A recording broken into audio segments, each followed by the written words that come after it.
Hi. The work that I would like to discuss today is influenced by the following question asked by Gromov in his seminal paper, Filling Riemannian Manifolds. He asked if it is possible to bound the length of a shortest periodic geodesic on a closed Riemannian manifold of dimension n solely in terms of the nth root of volume, and of course some constant that depends on the dimension of a manifold only. And one can also ask a similar question, but in terms of the diameter of a manifold. So can one bound the length of a shortest closed geodesic on a closed Riemannian manifold in terms of the diameter? Some function that depends on the dimension of a manifold times the diameter. Let me now very briefly discuss the prior results. The answer to the original question remains unknown. So, first of all, let me point out that the fundamental group helps when we want to obtain such curvature-free estimates.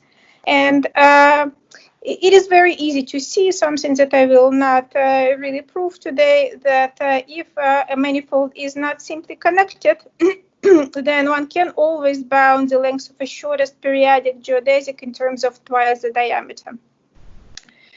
Now we can discuss the not simply connected surfaces. So I will discuss.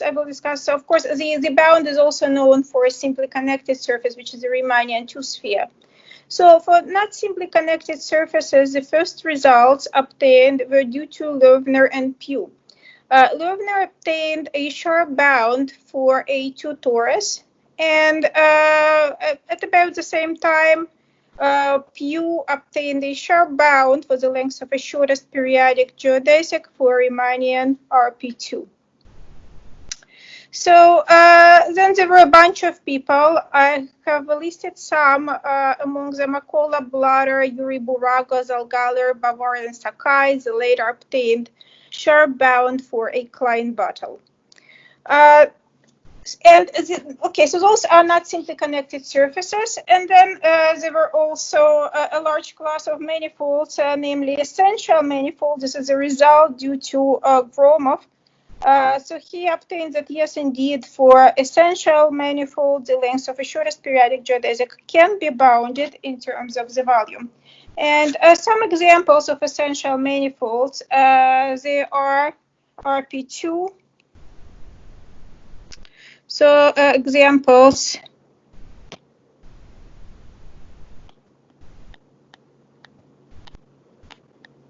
of essential manifolds.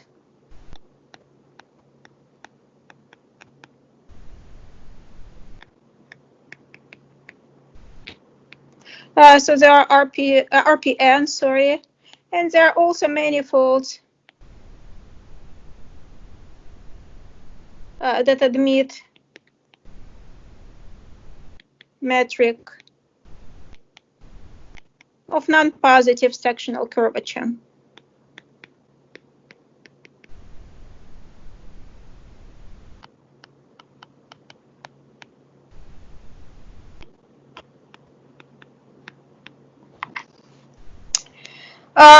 Okay, so when it comes to simply connected manifolds, there is just one example for which such a bound is known, curvature-free bound is known, and that's a Riemannian two-sphere. And the first results, those are due to Krook. So Krook, a while ago, he obtained that the length of a shortest closed geodesic on a Riemannian two-sphere is bounded by 31 square root of area. And he also obtained that it is bounded by 9 times the diameter. And then these results were improved. So they were improved first to 4 times the diameter and 8 square root of area. That's by Alex and me, and independently by Stefan Saburu. And eventually, the area bound was also improved by 4 square root 2 square root of area. So that's not sharp. In fact, it is conjectured by Calabi, by Grobov, by Krook, that the sharp area bound should be 4th root of 12 square root of area. So this is a conjecture, and this sharp bound is conjectured is satisfied by the following limiting case. You take 2 equilateral triangles, you glue them along their common boundary, and in this case, so here is one of the shortest geodesics. This is just 2 heights of this triangle. In this case, it's easy to evaluate. It's going to be a 4th root of 12 square root of area. And so what do we expect the sharp bound in terms of diameter should be? Well, the only thing that we know that it's not twice the diameter. So that was shown by Balashov, Krook, and Katz.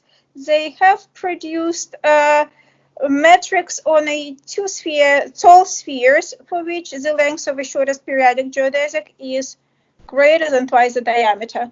But what it is, we don't know, and actually have no inkling of what it should be. And so today we are going to be talking, we are going to be talking about the bound for the length of the shortest geodesic that does involve curvature.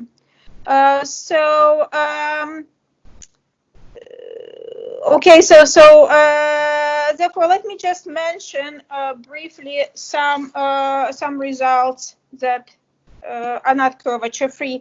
And actually, the first result that we would like to mention is a new result. This result is due to Jan Adelstein and Franco Vargas Palet, and they have proven that for a 2-sphere, positively curved 2-sphere, the length of a shortest periodic geodesic can be bounded by 3 times the diameter. So in particular, I mean, this is an interesting result with, if we look at it together with the result of Balashov, Katz and Krook and Katz, because okay, so those tall spheres, they are positively curved, so it is possible that it is greater twice the diameter, but it is bounded by 3 times the diameter. Another result that that involve curvature that I would like to mention, there is a very old result of Alex and mine.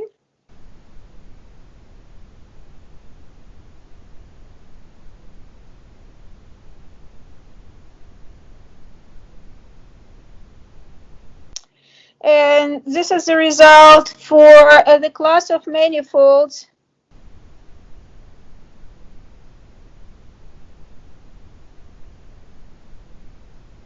with curvature bounded from below,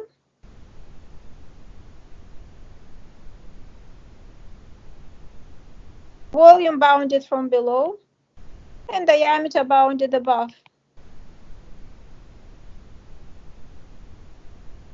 So we have obtained that the length of, there is an explicit function such that the length of shortest periodic geodesic can be bounded in terms of those constants of KVD. Okay, so this function is explicit. I just don't want to write down what it is. And then there is another result, relatively new result. This is due to our students Nan Wu and Jifei Zhu. They used to be graduate students of ours.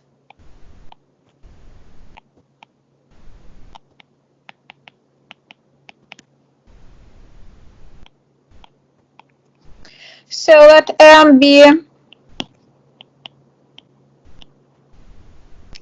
a closed Riemannian manifold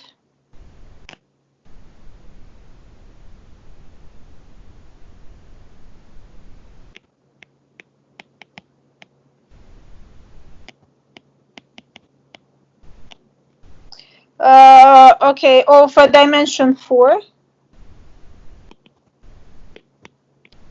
with bounded Ricci curvature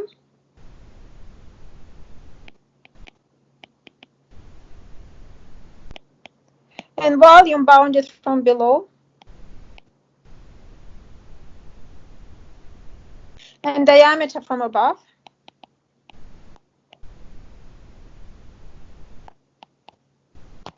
Then there exists a function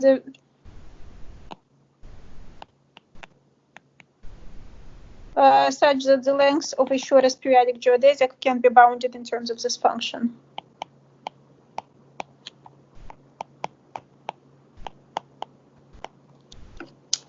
Okay, so the result that I would like to discuss today is the following. So we have Ricci curvature, so we have closed Riemannian manifold and Ricci curvature bounded from below by some positive constant, so we're going to normalize it to be n minus 1. Then the length of a shortest periodic geodesic is bounded by 8n times pi. Now, okay, so I'm actually pretty sure that this bound can be made better, but 8n pi will do for this talk. This is not only it's not optimal, but actually not the optimal that I think I can get currently. So let me also mention at the same time that we can get an analogous theorem, the following one, that's going to be sort of a variation on a prior result that I got with Alex. So this is, we can get the following theorem. This is for the length of geodesic loops. So let M be like in this theorem.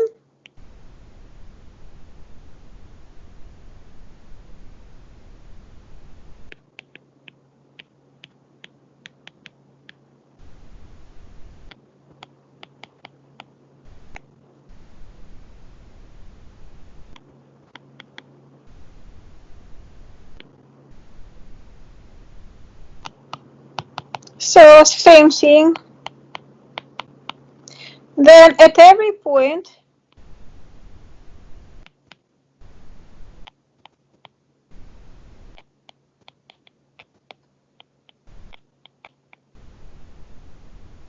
there exists at least k geodesic loops.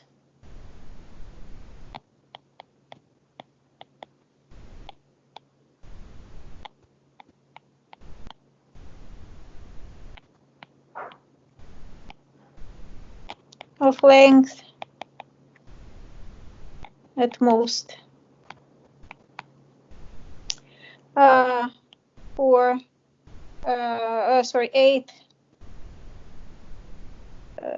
n 4n k pi d. This is k. So and then also let me say that there will be a variation of this theorem for geodesic segments connecting arbitrary points of a manifold, which can be considered as an effective version of Serre's theorem.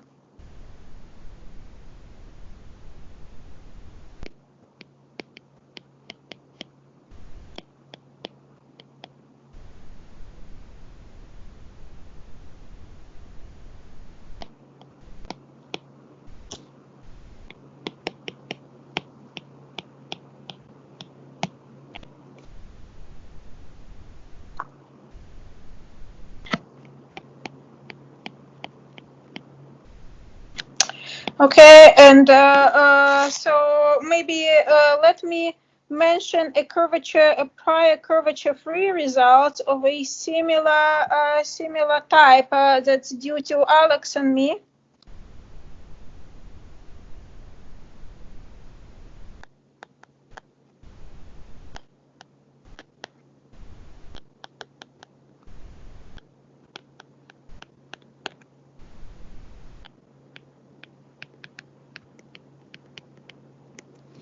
That for any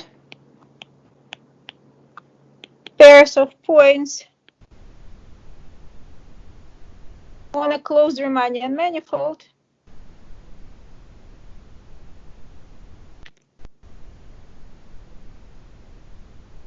There exist at least k geodesics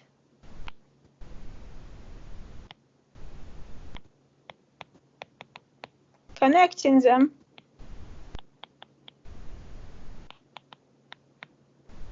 Of length 4n k squared d, where d is a diameter and is a dimension.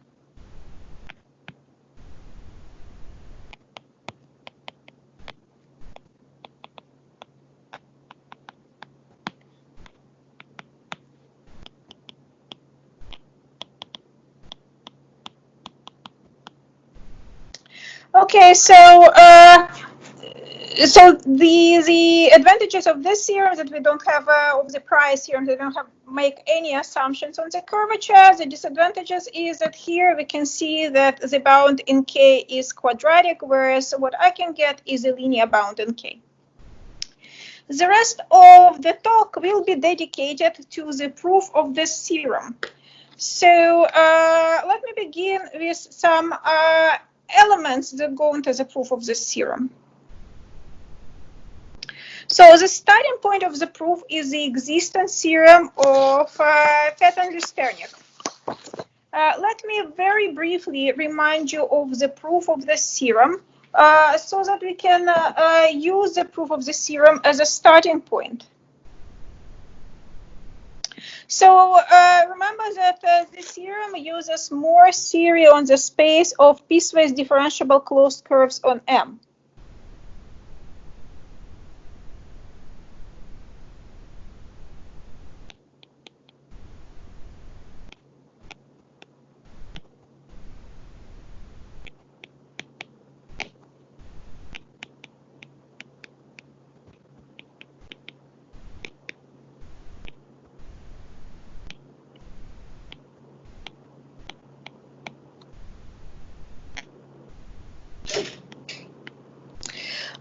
Okay, so let us now consider from homotopy theory we know that it is possible there exists such integer I, and we're going to take the smallest such I.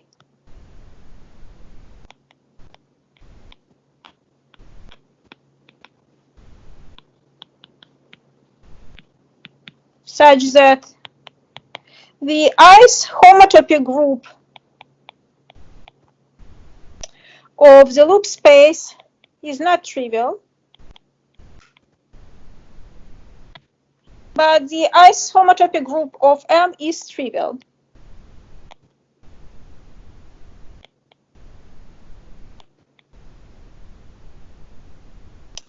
Okay, and we are going to consider now, okay, so here's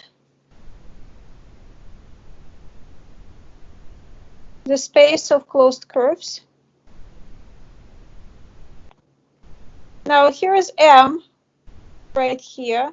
We can identify each point of M with a constant curve on M. So it sits inside lambda M. I'm going to consider the energy functional on the space. And we're going to take a map, a non-contractible map of a sphere. So here it is. And we're going to try and pull it down along the integral curves of the energy functional. And we should not be able to succeed, because if we succeed in pulling it down to M, in M it's contractible. It's going to be a contradiction. So it has to get stuck on a critical point, and this critical point is going to be a periodic geodesic.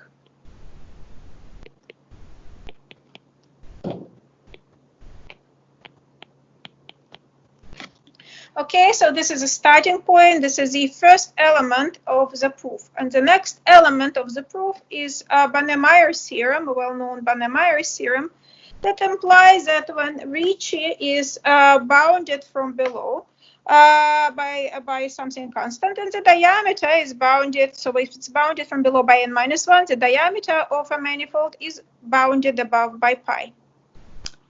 And the third element is, just follows directly from the proof of the Banner-Meyer theorem, which also implies that any geodesic of length greater than pi has index greater than or equal to 1. So in particular, we can shorten it continuously. Okay, so now if we combine the last two ingredients that I mentioned, and then we are going to get the fourth ingredient, which actually is in the core of the proof. So we can show that the last two facts that I just stated, essentially the Banner-Meyer theorem with its proof, implies that any sphere in the based point loop space on M can be deformed, can be homotoped to a sphere that passes through short loops. Okay, if we combine this last fact and the very first fact, which is the existence theorem of Lusternik and Fett, we will see that that gives us immediately the bound on the length of the shortest periodic geodesic. So again, so the second half of the talk is going to be just dedicated to discussing the proof of this last fact. So I'm not going to prove it in general. I'm just going to prove it in some simple cases. Okay, so let me begin with the following observation. So let me begin with an observation that says the following, that if we have some loop based at P, okay, so I'm starting with some loop based at P, and here I'm not drawing it as a loop just because it is more convenient to present this. I mean, we should imagine that those 2 points are looped together actually. Then we can homotop it to a short loop. So something that's shorter, in fact, is bounded by 2 pi. But not only that, that homotopy is going to be path homotopy, so that the points here, this point P is going to stay fixed during the homotopy. And also, as we are constructing this homotopy, we are going to produce a family of curves like so. So we are going to produce short curves, really short curves, that are going to connect with point P continuously with points on this loop. Okay, so all those curves are going to be short. And this is essential. It's not really also so much about the end loop that we obtain. It's about actually producing this one parameter family of curves. Okay, so now this observation actually relies on the following lemma. Okay, so this lemma is not stated, so let me try and state it. So the lemma goes like this. We begin with two segments that join 2 points, Q1 and Q2.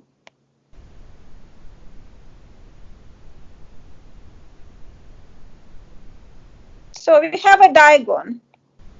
And this diagon we can consider as a loop by looking at a joint between E1 and E2 bar. So we consider E1 followed by E2, that becomes a loop based at a point Q. And let's say we apply the curve shortening to this E1 star E2 bar. Then if we apply some curve shortening, there are 2 possibilities. We can maybe contract it to a point or maybe not. It's possible that we're going to get stuck on some geodesic loop. And so now what we want to say is that there is a short path homotopy. So the lemma asserts that there is short path homotopy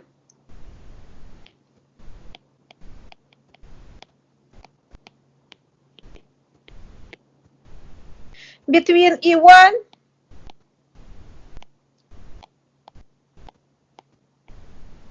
and the joint between of alpha, this is a loop, and E2. Okay. So, and what is going to be, so by short, what do I mean? Well, we have, let's suppose the length of E1 is L1.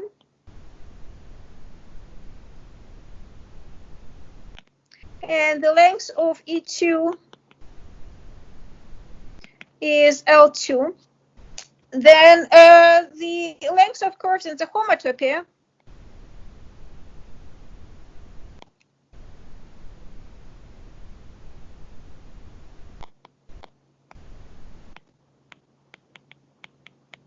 is going to be bounded by L1 plus twice L2.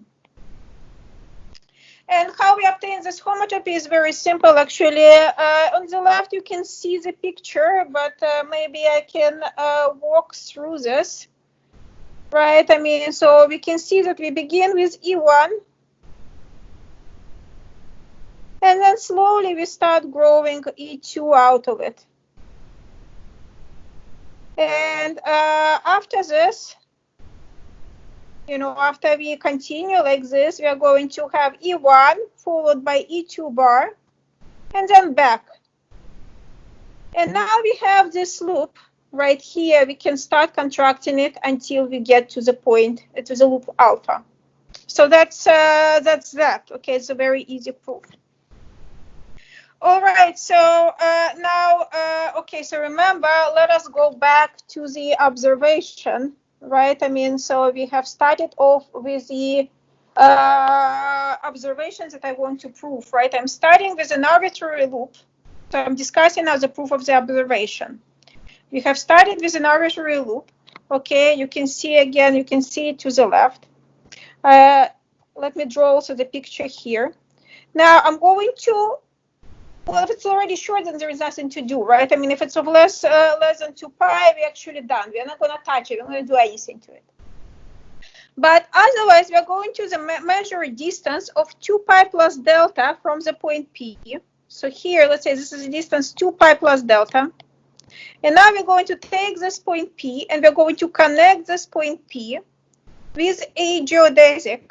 And the length of this geodesic, remember, this is, we have Ricci bounded from below by n minus 1. So the length of the geodesic is going to be less than or equal to pi. And now we can consider this guy right here. We can consider this guy right here as a loop. Okay. And we are going to now apply this lemma. Okay. So let's, first of all, right, so the length of this loop is 3 pi plus delta. You can, this loop can be continuously shortened, can continuously be shortened at least to the length of pi. Okay, so so we have this curve. The length of this curve right here is 2 pi plus delta, and we have this curve. We go along this loop and then along this minimal geodesic segment, and this is less than or equal to pi. So the total length is less than or equal to 2 pi. But remember, by our lemma, if we look at this, I'm drawing this separately. If we look at this, so this is segment 2 pi plus delta, and this is a loop followed by this segment right here. There is a path homotopy between this guy and this guy, this loop followed by the segment. So we can continuously replace this segment right here by something like this. Here you see a picture. We replace it. So, and now the resulting curve has length that is shorter by delta. Okay, and this is something that we can continue. We can do it again. Okay, so again on the left, you see, right? I mean, we take, now we have the new curve. Well, I mean, it has this green loop followed by blue loop followed by the remainder of the original loop. It doesn't matter how this looks, right? I mean, we can produce it. Let's measure the distance 2 pi plus delta. Let's connect by minimal geodesic, and let's repeat this process. Let's repeat this process. Let me find this place.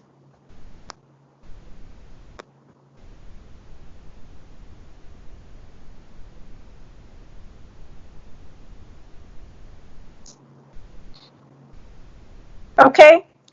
And so we obtain now, right? I mean, right here again, you can see on the left, we might obtain a new loop as we shorten. The length is going to be less than pi. Okay, again, let's get rid of the prior part segment.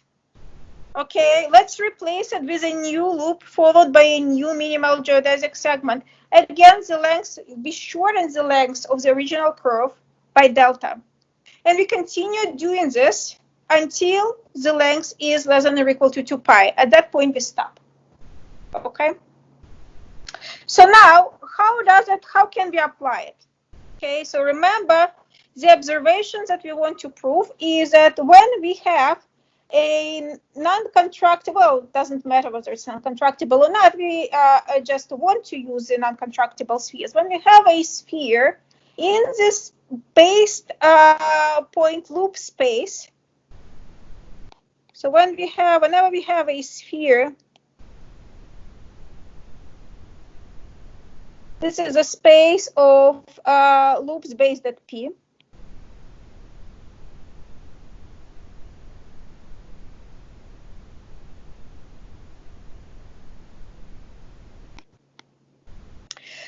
We can homotop it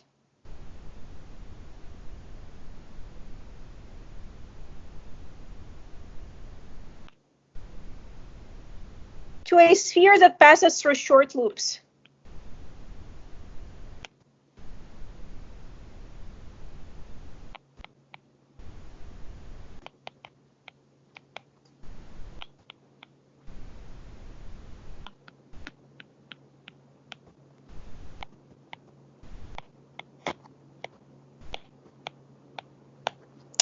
And in general, the proof can look a little bit cumbersome. So I actually would like to present this proof for an easier case. And an easier case would be when we have a loop in the space of loops.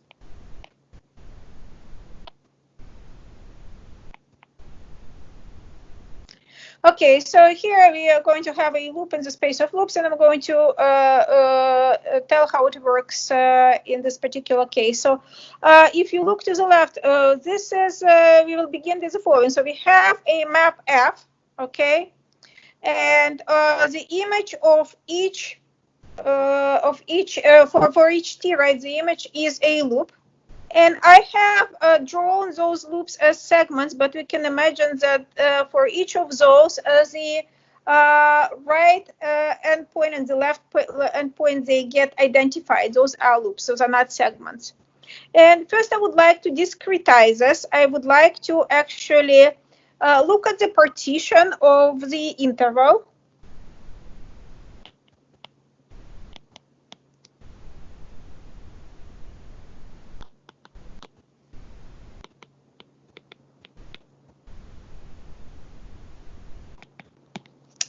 So that the neighboring loops are within distance epsilon apart. And this epsilon, of course, can be taken to be arbitrarily small.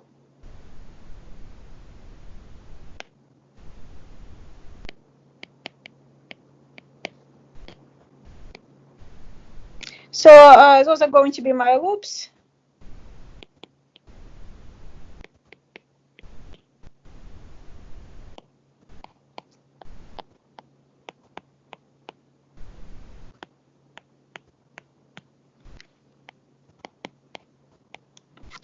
Okay, so the first step in my construction, remember, so I have the sphere, maybe those loops are long. I would like to replace all those loops in the image of F. I would like to replace all those loops by short loops, but now I'm looking at finitely many loops, and those finitely many loops are close to each other, and I would like to replace each of those by short loops. And how short those loops should be? Those short loops should be, well, as in our observation. So remember, in our observation, we are allowed, we know that we can replace, there is a path homotopy, in fact, between the original loop right here, right? I mean, so we have original loop. There is an original loop, and there is a path homotopy between a short loop. So this is, let's say, gamma I, and this is beta I. Beta I is short. Of length bounded by 2 pi. That's what short means. And remember that our observation tells us more. It not only tells us that we can pass homotopy like this, but in fact there is a family, a short family of curves that continuously connect the points of gamma I. So how short? Also short in terms of pi, maybe like 4 pi plus some delta, which delta eventually is going to go to 0. Okay, so now what can we do? So again, you can see on my slides, you can see that let's take 2 loops that are close to each other, gamma I and gamma I plus 1. So here, the top one is gamma I and the bottom one is gamma I plus 1. Sorry, the top one is gamma I plus 1, the bottom one is gamma I, and we have replaced it by short loops, and we also have connected the point P continuously by short segments like this. So now what I claim, right, I mean, if I look at beta I followed by beta I plus 1 bar, that forms a loop at point P. So I can look at point P, and if I look at beta I followed by beta I plus 1 bar, that's a loop at P. So in fact, the point here is also mapped to point P. I don't care about this at the moment. So now note the following. Note that this loop can be continuously contracted to point P along short curves. Okay. So there is a series of pictures here showing how it's done, but maybe I also will draw it separately. So we have this, right? I mean, let me draw it like this. Those are 2 original loops that are close to each other. This is a point P. This also actually is a point P. I don't care about this. This is beta I. This is beta I plus 1 bar. And what I'm saying is that I can continuously shorten this to a point along short loops. How? Well, remember there is a family. Sorry. There is a family of curves here that connect point P with points on the original loops. And I can connect those 2 points. They're not very far from each other. They're within distance epsilon here, so I can connect them like this. And I can continue. I can continue going like this, and voila, I end at the point P. And so, but now I can use the following. So what do I have now, right? I mean, I have replaced finitely many potentially long loops by short loops. But now I have to somehow interpolate in between them to actually have the map of a sphere. But I can do this. Remember, if there is, remember my original lemma. If I can contract this loop beta I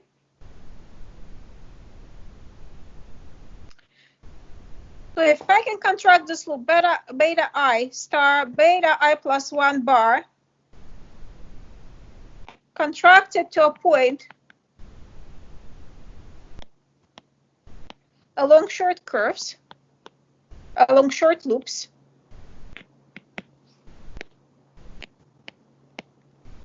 well, then there is a path homotopy.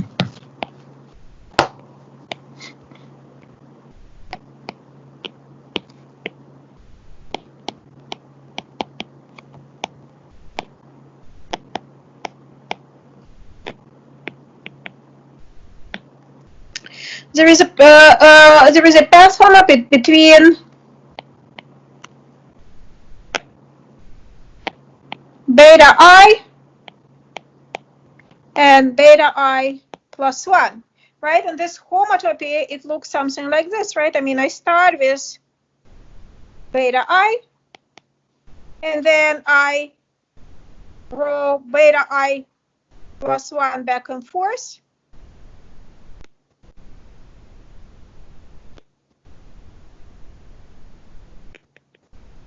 And then I contract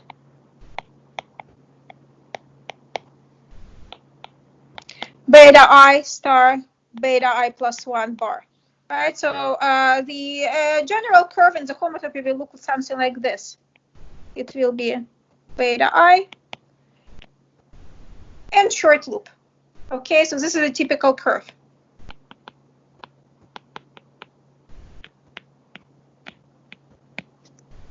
Okay, so here is what I have. I mean, this is where I'm at, right? I mean, I have now constructed a new map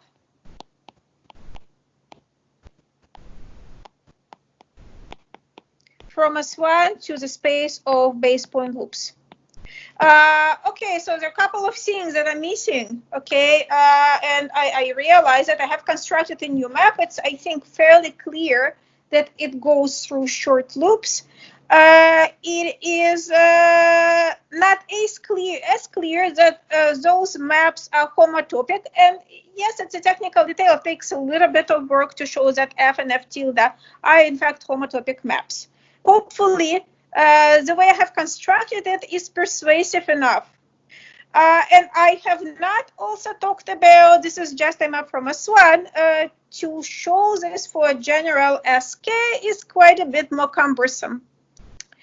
But that I think does finish the, at least the proof to the extent to which it can be presented in a limited amount of time. So we have demonstrated, I mean, this now, if we combine all the ingredients, demonstrates the result of the theorem follows.